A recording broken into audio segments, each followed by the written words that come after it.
Welcome back guys. I've recently changed up my eyebrow routine, so I thought I would show you my new favourite product for filling in my brows to give me the most realistic appearance. It's kind of like that microbladed effect.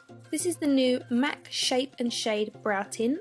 One end is like a pen, and as you can see it's super flexible and super thin. The other end actually contains a tint on a sponge applicator, which really does nothing for the brows, and if you would use it, you would have to use a different applicator to apply it.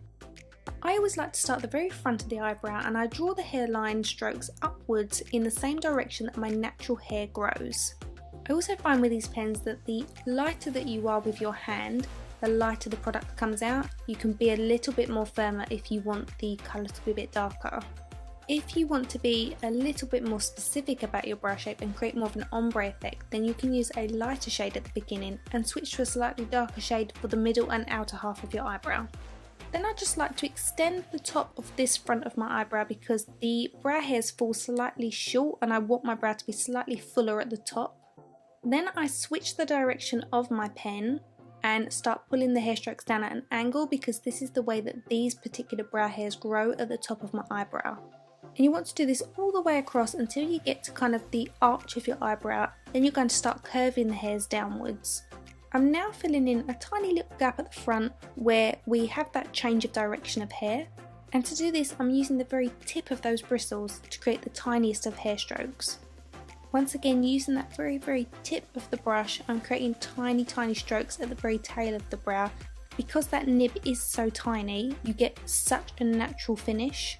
Before the ink sets in place, I like to swipe a line down the tail of my brow with my finger to make it more precise. It also drags the pen down slightly, which gives me a bit of a guide to follow with the very tip of my pen, and that creates a really nice precise tail.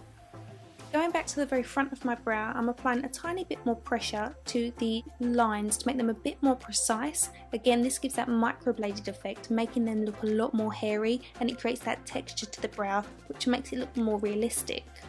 When you fill your brow in with a pencil, it covers most of the skin, whereas with this pen you can still see the skin between the lines that you've created. That's what gives it that really natural finish. My favourite product to set my brows with is the Ready Set Brow by Benefit. This is a clear brow gel. I think I've tried pretty much all of them, and this is definitely my favourite. It's like glue, it really is still there when I take my makeup off at the end of the day. And although the pen sets in place, I do like the security of having glued my brows in place. It means that the pen's not going to wear off, and also if I touch my brows and they're crispy, it prevents me from touching them because I realise that I've got my fingers on my brows. That way I won't rub them off. I've been wearing this for a few weeks now and I get loads of compliments on my eyebrows. That's why I wanted to share it with you guys. If you are somebody with fine brows and you want that hairy appearance to your brows, definitely give this a go. There are a few brands that do these kind of pens. What I would say is you don't have to use MAC, but if you use a very cheap brand, you'll find that the pen does tend to dry out after a week. Let me know in the comment section below if you're going to give this a go, and if you try it, please come back to the video and leave a comment and let me know how you got on, because I'd love to know if you like it. Please subscribe if you haven't already done so. If you've missed my previous tutorial, it will be on screen now, and you can follow me outside of YouTube, and my social handles are on screen. Thank you for watching, and I'll see you again soon. Bye!